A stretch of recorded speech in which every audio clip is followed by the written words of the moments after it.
After watching sales falling off for 3 straight months at Kentucky Fried Chicken, the Colonel calls up the Pope and he asks for a favor. Pope says, "Well, what can I do for you?" The Colonel says, "I need you to change the daily prayer from 'Give us this daily bread' to 'Give us this day our daily chicken." You've probably heard the joke before. If you do, I will donate $10 million to the Vatican. Pope replies, "I'm sorry, the Lord's Prayer can't be changed." Colonel hangs up, and after another month of dismal sales, he calls again. "Listen, Your Excellency, I really need your help. I'll give you $50 million if you change the words in the Lord's Prayer from 'Give us this our daily bread' to 'Give us this day our daily chicken.'" Pope responds, "It's very tempting, Colonel Sanders. The church could do a lot of good with all of that money. It could help support many charities. But again, I must decline. It's the Lord's Prayer, and we just can't change the words." Colonel finally gives up, and after 2 more months of terrible sales, the Colonel gets desperate, and he calls up the Pope one more time, and he says, "Your Excellency, this is my final offer. If you change the words in the Lord's Prayer from 'Give us this day our daily bread' to 'Give us this day our daily chicken,' we will donate $100 million to the Vatican." The Pope replies, "Let me get back to you." Next day, the Pope calls together all the bishops, and he says, "I have some good news and I have some bad news. The good news is that KFC is going to donate $100 million to the Vatican." One of the bishops says, "Well, what's the bad news?" Pope replies, "Well, the bad news is that we lost the Wonder Bread account."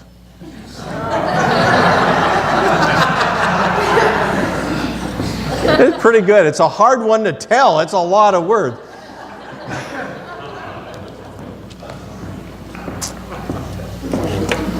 I'd like you to grab a Bible and turn to page 855. Page 855, or if you're using a Recovery Bible, it's 1297. If you haven't been with us, we are in a series where we're working our way through the Gospel of Luke. Gospel is one of the stories of Jesus, and I'm going to do something that I didn't plan on when I first laid out this series. As I've gone through my week, as you're going to hear in just a couple of minutes, I've just sensed this leading, perhaps, to talk a little different about a subject a little differently than what I had originally planned on, and I'll tell you why in just a few moments. But part of the leading of that was thinking about this passage that I want to tell you, and it's actually not the passage from the end of Luke 5 and all of chapter 6 that I had intended to talk about. But you'll see why it is when I get through it. One day, some people said to Jesus, I'm at verse 33, excuse me. One day, some people said to Jesus, "John the Baptist's disciples fast and pray regularly. So do the disciples of the Pharisees. Why are your disciples always eating and drinking?" Jesus responded, "Do wedding guests fast while celebrating with the groom? Of course not, but someday the groom will be taken away from them, and then they will fast." Now you have to remember that, and if you weren't here last week, you don't know this, that this little passage came right after Jesus was accused of hanging out with people and eating and drinking way too much. And people were wondering, why is he hanging out with these unspiritual and unreligious people? And Jesus says, that I've come to call the sick and the unrighteous. Well, then Jesus goes on. Then Jesus gave them this illustration. No one tears a piece of cloth from a new garment and uses it to patch an old garment. For then the new garment would be ruined, and the new patch wouldn't even match the old garment. And no one puts new wine into old wineskins, for the new wine would burst the wineskins, spilling the wine and ruining the skins. New wine must be stored in new wineskins, and no one who drinks the old wine seems to want the new wine. The old wine is fine, they say. Well, here's our question for this morning. Name a change you have intentionally made in your life that has had a positive effect in your spiritual well-being. If you are new today, this is an opportunity for you to think about this question and answer it if you would like. Lion will bring a mic around. If you'd like to answer it, you just need to stand up, speak directly into the mic, and give us a fairly brief answer if possible. Actually, even if it's not possible, make it fairly brief. Name a change you have intentionally made in your life that has had a positive effect on your spiritual or overall well-being, one could say.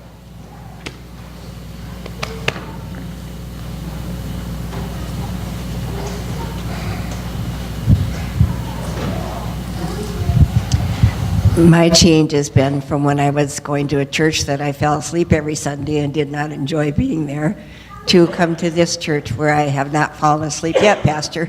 So hoping it isn't today. But it's had such a positive effect on me and my spirituality. Thank you. Lion, right behind you. I've chosen not to do drugs or alcohol.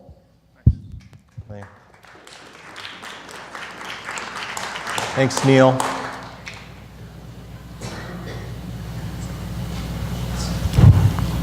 A number of years ago, quite a few years ago, I lived in the Twin Cities, and the traffic is terrible, and so every day on the way to work, I just get frustrated until I switched my radio station to Christian music, and that just helped my little road rage calm down so much, and so now I only listen to Christian radio in my car. Great suggestion. Anybody else?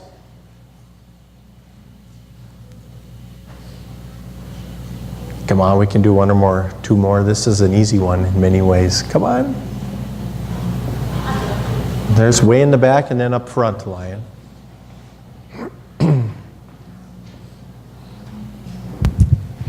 Years ago, I made an intentional decision to forgive a large part of my husband's family, and that helped our family out a lot. That's great. Making the decision to forgive. Up here, Janie, up here. We're going to talk about forgiveness a little bit next week, unless somehow I decide a different plan. So. Good morning. It's helped me coming to the lighthouse. Is that better? My son is an addict, and so is his wife, and I took care of my grandkids for 8 years, and I'm working on forgiveness, and this has really helped me vent and feel. Hadn't been in church for a long time because I thought it was so plastic, and this is so real. Thank you. Thanks, Janie. This is good to have you here. Anybody else? All right, thank you. Some years ago, I shared a series in the church that I was serving at the time titled Seasons of the Soul. The basic concept of the series was that in our spiritual lives, and by spiritual lives I mean all of our lives, because I believe that all of our lives are under God and our relationship with Him. So when I talk about our spiritual lives, I'm talking about the whole of us. Basic concept was that in our spiritual lives, we go through different seasons in our life. Sometimes the seasons are of our own doing. We put ourselves in them, but sometimes we just find ourselves in a season for a period of time. Now, I love the change of seasons in life. It's one of the reasons why I like living where I live. We know something about season change here in this part of the world. Here in the FM area, the seasons change quite dramatically oftentimes. Right now is usually when I usually begin to dream about summer. Anybody else? Summer, warm air, the sun shining, everything is full of life, green and beautiful. Summer in many ways is a time to play and a time to relax. In our spiritual lives, summer is a serene time. It is a time of refreshment, when things in our life are clicking. You kind of know what that's like. It's a time of joy and contentment. And usually when your season of the soul is in summer, you don't want to do anything to mess it up. Now, it's still kind of freezing outside, but I want to acknowledge that some of you are in the season of summer spiritually right now. And you really don't want to mess it up. You're kind of liking right where you're at. Then there's the season of fall. Fall is the season of change. It can be a good season, and it can be a very hard season. Often, the season of fall spiritually is an unsettling time, but we have to kind of go through it now and then. In fact, sometimes the season of fall is a very painful season in life. The loss of a job, the taking on of a new job, a change in relationship, the death of someone close, lifestyle adjustments, becoming empty nesters, moving out of your home for the first time, moving to a new community. We grow a lot in the season of fall. It is often when God really works overtime in our lives. Some of you are in the season of fall right now.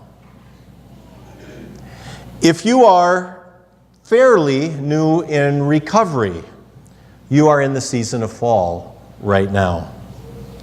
It seems like everything in your life is changing. It can be both hopeful and a little scary. Often in the fall, we long for stability. And oftentimes in the fall, we just kind of want to get out of the fall and out of the change. The thing is, though, is that sometimes the next season that comes in life is even harder than fall. Winter. We know something about winter. If there is a season and a people who know about winter, it's us. Winter is half of our year sometimes. It's cold and dark, and it can be lonely. Winter is the season of the soul for depression. Where summer is filled with joy, winter is often joyless. Summer is serene, winter is often anything but. It can be unsettling. It can be filled with anguish and fear and despair. And in winter, God seems absent. I thought of that series that I preached this last week as I ministered and worked with people who were particularly in the seasons of fall and winter.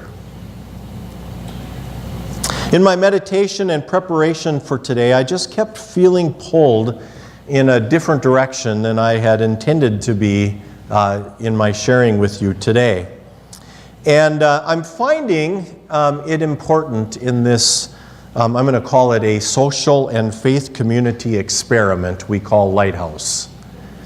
I'm finding it sometimes important in this social and faith community experiment we call Lighthouse to try to be in touch with and responsive to what's going on in people's lives. We've got people in every season right now. But because of who we are, it seems that we specialize in fall and winter. It seems like we specialize in fall and winter. Most of the new people who come here to this church seem to be in fall or winter. And so I just felt pulled this last week to to just spend a little time thinking about this with you again, and even sharing some basic things that I have shared a number of times, not only at Lighthouse, but in my ministry before, especially for those of you who are in winter and are facing depression. I have spent time this last week with people who are in such deep depressions that some of them probably aren't even here today. I attended a funeral of a suicide this last week. Talk about the depths of depression. Just a reminder, what do you do when you're in a deep depression? You know, the simplest thing that I like to say is that you should do the opposite generally of what you feel like doing. You don't feel like eating, so you should eat. You feel like eating all the time, so you probably shouldn't eat all the time. You feel like drinking, don't drink. You don't feel like going to work, go to work. You don't feel like exercising, exercise. You don't feel like doing the laundry, do the laundry. Oftentimes in depression, we need to just somehow find the inner strength to do the opposite of what we feel like doing. And by all means, we don't isolate. I've talked to lots of isolationists this week. We don't isolate because we talk about it all the time. Isolation is our enemy. And don't be afraid to ask for help. A lot of people here today aren't in the season of winter and aren't in depression. And we need to recognize that, especially those who've maybe been through it and who aren't there anymore, that we need to remember that just because we're no longer there, it doesn't mean that we should become now impatient with others who are. It's amazing how that works. It's amazing how that works. You know, in our groups, you know, we're going to find, for example, people who are in the seasons of fall or winter, and they just need group time in a different way than those who are not. And I just want to remind those of you who are not that you probably were at one time in your life.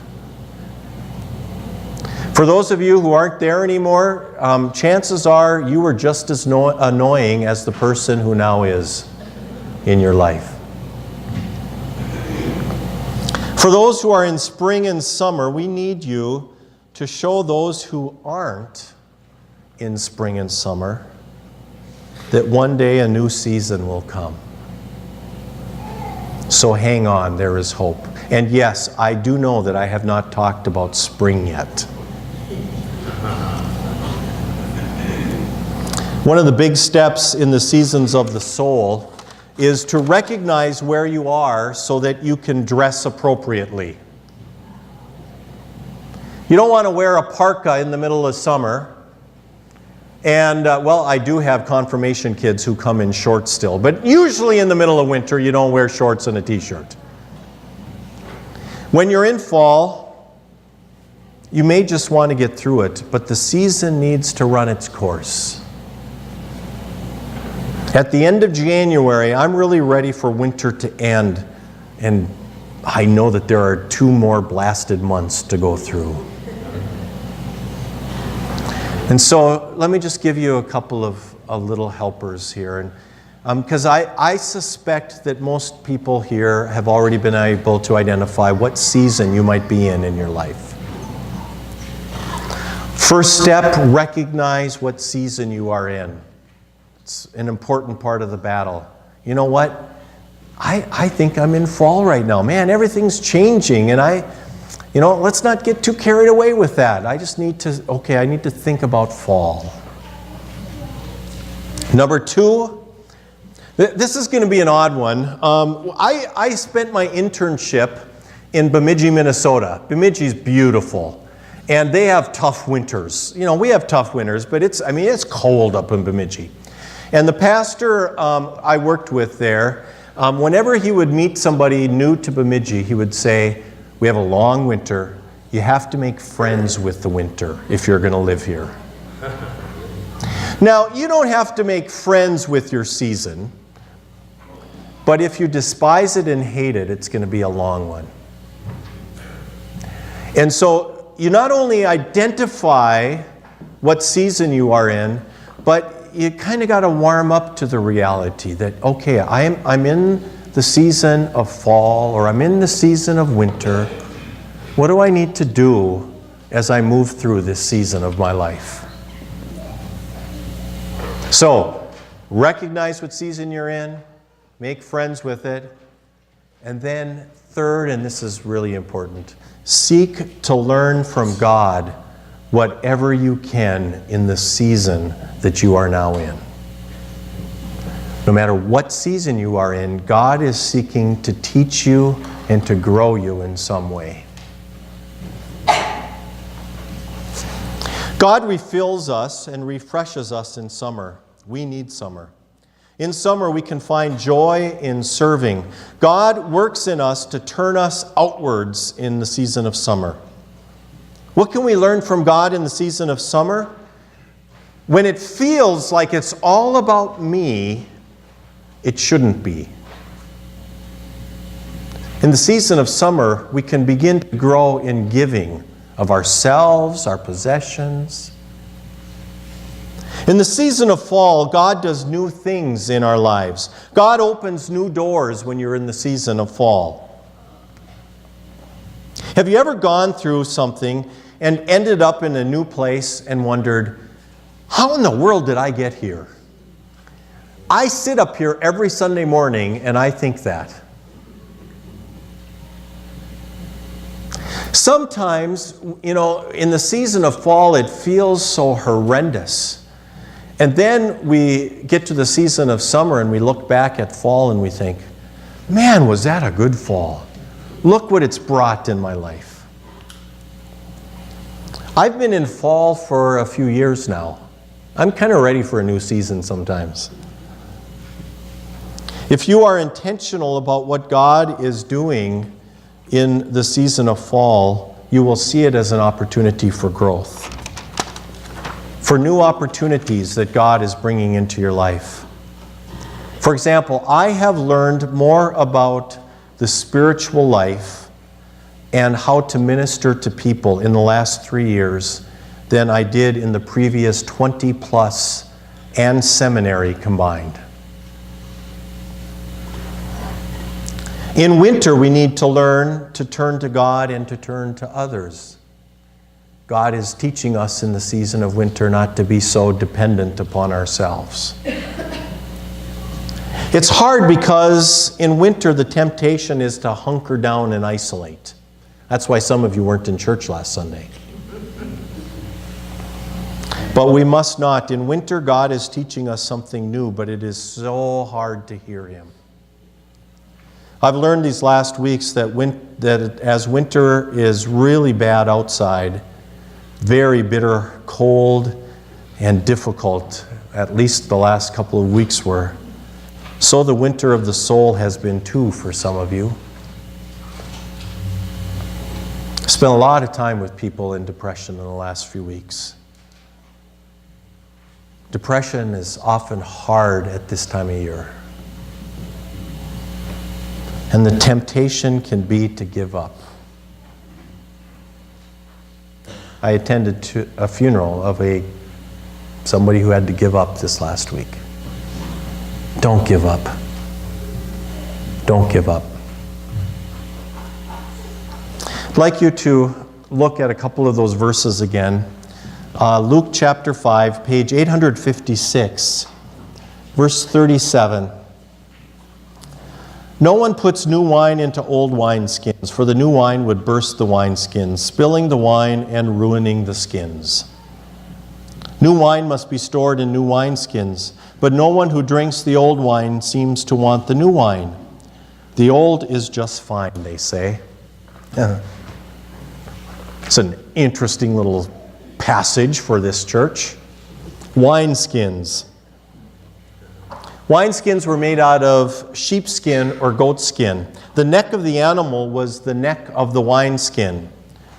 Old wineskins would age and they would often turn hard and brittle. And so they wouldn't have the expansion room that was necessary for fermentation. And so when there would be new wine, taking the shape of wine in an old wineskin, the wineskin would often break and the wine would be lost. A tragedy for some of you, I know.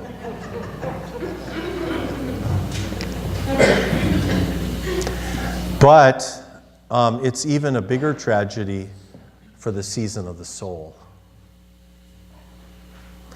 For those of us who have discovered healing and recovery from God, part of the problem in our life is that we keep trying to fit our new life and our new learning into the old wineskins. You've heard the saying before, insanity is doing the same thing over and over again and expecting different results. In your recovery, in your journey with Jesus, no matter where you are in this journey with God and with Jesus Christ, you have had a God who's begun to work something new in you, and your temptation is always to fit it back into the old wineskin. We come to learn that Jesus makes all things new, and then we go back to old ideas and old thoughts and to old behaviors and to old places. For some of you who are in the season of winter and depression right now, you know when you're in the season of summer that when you're in depression, you should tell yourself the positive messages that you are a person of value and of worth, that you are important, that you are somebody, that God has created you, that you are not alone, that God is with you each and every day of your life, that there are people who love and care for you. You know that in the summer, and yet we forget it in the wintertime. Don't put your new life in Jesus back into the old wineskin. God is creating something new in you. Don't forget it. You still have to go through winter. Just remember what you learn in summer. In recovery, we learned that we have found something new. And on this spiritual journey, we can't go back to the old. We need to put the new wine of our recovery into new wineskins. We learn that all the time, that we need to change things in our life. I don't care what you're in recovery for, if you are. You learn that you have to change almost everything in your life. In my own journey through fall, I'm still learning that I need to do my work thing differently.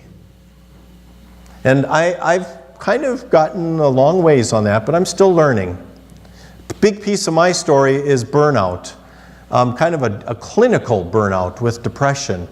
And so, one of the things I'm learning is how do I do my new life in such a way so that I don't go back to the same place that I was with the old wineskins.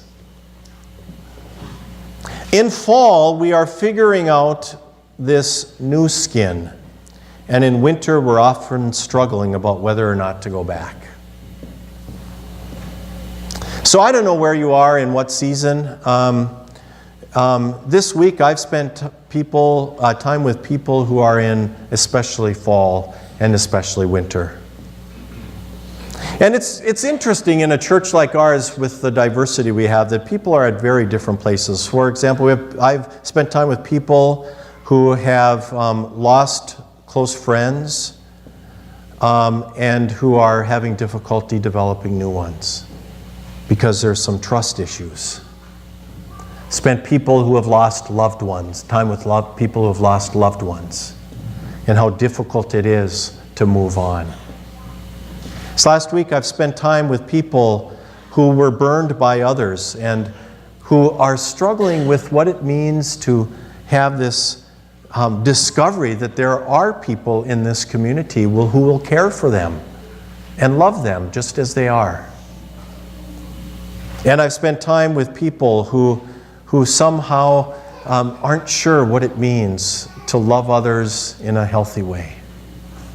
This last week I've spent time with people in recovery who who finally need to kind of get life back together in some positive way and get a job and develop some stability in their life.